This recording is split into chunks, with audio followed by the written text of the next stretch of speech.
నేను కూడా చిన్నగా ఉన్నప్పటి నుంచి ఈయనే పుట్టినా ఈయనే పెరిగినా చూసిన కనుక వాతావరణం ఏందనేది తెలిసిన వాడే చెప్తున్నా. పక్కా కాంగ్రెస్ ఎవరైనా ఉంటే నిజంగా కాంగ్రెస్ పార్టీ అని చెప్పినాడు. తాత తండ్రి నుంచి పనిచేసిన ఎట్లయితే కానీ కాంగ్రెస్ పార్టీకి పూర్తిగా పనిచేసినాడు ఎవడున్నా, అది గద్వాలన అలంపుర. ఆయన చెప్తాడు ఎవరు ఏఐసిసి అని, సరే చెప్పనీక పొడవు ఏఐసిసి ఉన్నా అవకాశం ఉన్నా దేవుని దయ వల్ల ఆదిలాబాద్ నుంచి అలంపూర్ వరకు ఎక్కడైనా కానీ ఏదైనా కానీ చెప్పగలిగే అవకాశం అయితే ఉంది, అవుతుందో లేదో. కానీ గద్వాల అలంపూర్లో మాత్రం సంపత్ చెప్తే కాదనేది లేదు. బరాబర్ చెప్తా. ఒరిజినల్ కాంగ్రెస్ వాడు ఎవరున్నా వారిని బతికించుకోవడం, వారికి న్యాయం చేయడం నా ధర్మము. అందుకే 30 సంవత్సరాలుగా ఇంకా కాంగ్రెస్ పార్టీ తల్లి లాంటి కాంగ్రెస్ పార్టీ అట్లున్నాం కనుకనే ఈరోజు ఈ స్థాయిలో ఈ పేద కుటుంబం నుంచి వచ్చిన అఖిల భారత కాంగ్రెస్ కార్యదర్శి చేసింది కనుక ఏమాత్రం భయపడకండి. చిన్న చిన్నవైతే ఉన్నాయి, ముమ్మానికి వాస్తవము. కానీ చెప్తా కృష్ణ చెప్పే అలంపూర్కో న్యాయం, గద్వాలకో న్యాయం అంటే మా దగ్గర ఎమ్మెల్యే కూడా తీసుకోమంటారు ఎవరన్నా ఆయన. గద్వాలకో న్యాయం, అలంపూర్కో న్యాయం అంటే నా దగ్గర ఎమ్మెల్యే కూడా తీసుకోలే. అందుకని అట్లా కాకుండా వీలైనంత వరకు అదే అందుకని ఏం జరగాలి నాకు జరుగుతుంది, ఇట్లా జరగాలి అట్లా జరుగుతుంది. కానీ నీవు ఎంత ఏం చేసినా కాంగ్రెస్ పార్టీ ఒక పద్ధతి ఉంటుంది. సేమ్ ఇక్కడ ఎమ్మెల్యే, పైన ఎంపీ, తర్వాత మినిస్టరు, తర్వాత ఇన్ఛార్జ్ మినిస్టరు, తర్వాత పార్టీ అధ్యక్షుడు, దాని తర్వాత ముఖ్యమంత్రి.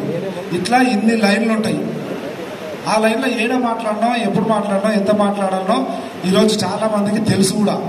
అయినా కానీ నేను ఇంతకుముందే చెప్పిన కప్పలు చేపలు బయటపడడానికి కొద్ది సమయం ఉంది నాయన, మా అబ్బా కాదు, ఓపికతో ఉండండి. ఏంది ఎందుకు ఎలా అనేది తెలుస్తుంది. దాని తర్వాత ఎవరు ఏం చేయాలనేది కూడా నిర్ధారణ అయితే కాలమే దాని పరిష్కారం చెప్తుంది.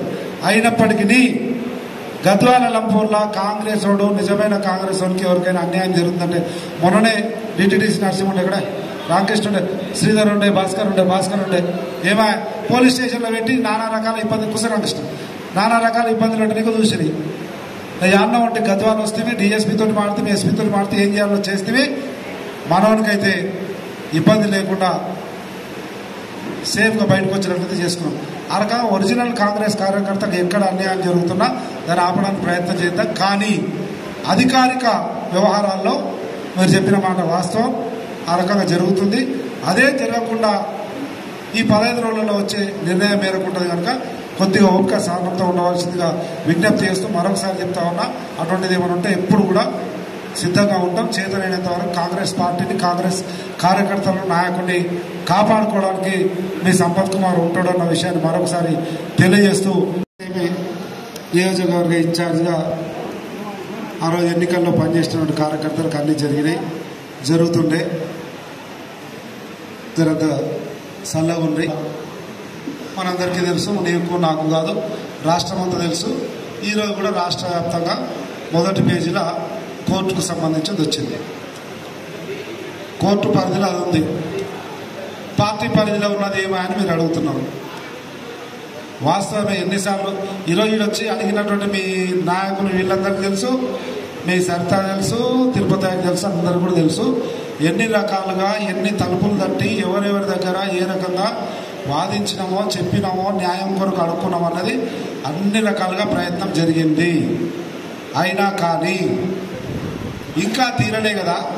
పోలీస్ స్టేషన్లో కానీ, ఎంఆర్ఓ దగ్గర కానీ, ఎండిఓ దగ్గర కానీ ఆ రోజు ఎన్నికల్లో పనిచేసిన వాళ్ళకి పని కాలేదు.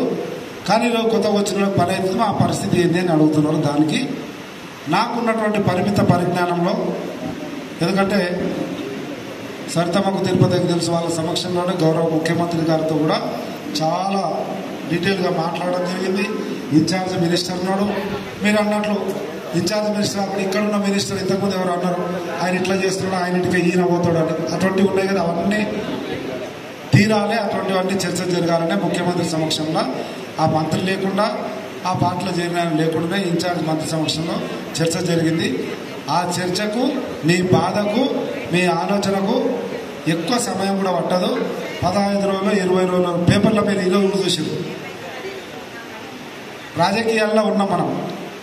దాంట్లో అతిపెద్ద ప్రజాస్వామిక పార్టీలో ఉన్నాం కాంగ్రెస్ పార్టీలో కనుక కొద్దిగా స్వేచ్ఛ ఎక్కువనో అట్లా మాట్లాడినా ఇట్లా మాట్లాడినా ఎట్లా మాట్లాడినా నడుస్తుందనో ఏదో వ్యవహారం అయితే నడుస్తుంది. అన్నిటికీ ఫుల్ స్టాప్ అనడానికి దాదాపు నాకు తెలిసి ఎక్కువలో ఎక్కువ అంటే 15 రోజులు, నెల రోజులు, ఇప్పటి వరకు 6 నెలలు అయిపోయింది. 15 రోజులు లేదా నెల రోజుల లోపల కోర్టుది అయిపోతుంది. కోర్టుది కాలేదంటే పార్టీ కూడా ఒక నిర్ణయం తీసుకుంటుంది. ఏదో ఒక నిర్ణయం తీసుకోవాలి. మీరు ఇంతవరకు 6 నెలలు 8 నెలలు అవుతుంది నాకు తెలిసి. ఆ మొదటి 6 నెలలు పోయిన తర్వాత 6-8 నెలలు అయినా ఇంకొక 15-20 రోజులు ఆగితే మొత్తం కప్పలు చేపలు బయటపడతాయి. ఎవరు ఏమిటి అనేది తెలుస్తుంది. ఎవరు ఏమి ఎదారు చేయాల్సిన అవసరం లేదు. కొద్దిగా 2 రోజులు ఒప్పుకోవటం, ఒక 15 రోజులు ఒప్పుకోవటండి. ఏం చేయాలి? ఇప్పుడు మైక్ పట్టుకొని మీ ముందర ఏదో మాట్లాడినంత మాత్రం అయ్యేది కాదు. ఓ ఇదే వద్దు నాయన, ఓ కూర్చోడు, ఏ జోసెఫ్ కూర్చోడు. కనుక ఇప్పుడు మీకు ఏదో మైక్ పట్టుకొని చెప్తే ఏం ప్రయత్నం చేయాలో తెలుసు. మీకు ఇంపార్టెంట్ కూడా తెలుసు ఏమవుతుంది. హైదరాబాద్ 15 రోజులలో కోర్టు తెలిసిపోతుంది. కోర్టు తర్వాత పార్టీ ఏం చేయాలనేది కూడా తేలిపోతుంది. కనుక ఒక్క 15 రోజులు ఒప్పుకోవటం తప్ప మా అమ్మ కాదు. అందరికీ 2 చేతులెత్తి మొక్కి దండం పెడుతున్నా. అన్ని సవ్యంగా జరుగుతాయని చెప్పి ఇప్పుడే మేమైతే నేను మన వెన్నెలమ్మ దీపక్ జానేమో ఏదేదో మొక్కిటాం. దేవుడా ఇట్లా చేయి, దేవుడా అట్లా చేయి, మాకు ఇది చేయాలి. కానీ మీ సరిత మొక్కది మాత్రం ఏం మొక్కింటుందో మీకు తెలుసు, అవునా కదా? అందరూ ఒకటి మొక్కితే సరితమే ఇంకోటి మొక్కింటుంది దేవుని దగ్గర. అది దేవుడు కూడా అనుకున్నట్టు ఏం జరగాలని అన్ని సవ్యంగా జరుగుతాయి. ఏ ఇబ్బంది లేకుండానే రాబోయే రోజుల్లో కాంగ్రెస్ పార్టీకి పనిచేసిన కార్యకర్తలు ఇబ్బంది లేని దినాలే వస్తాయని చెప్పి నమ్మకంతో విశ్వసిస్తూ దానికి అనుగుణంగానే అందరం కూడా పార్టీలో పనిచేద్దామని చెప్పి తెలియజేస్తూ సెలవు తీసుకుంటారా. ఈ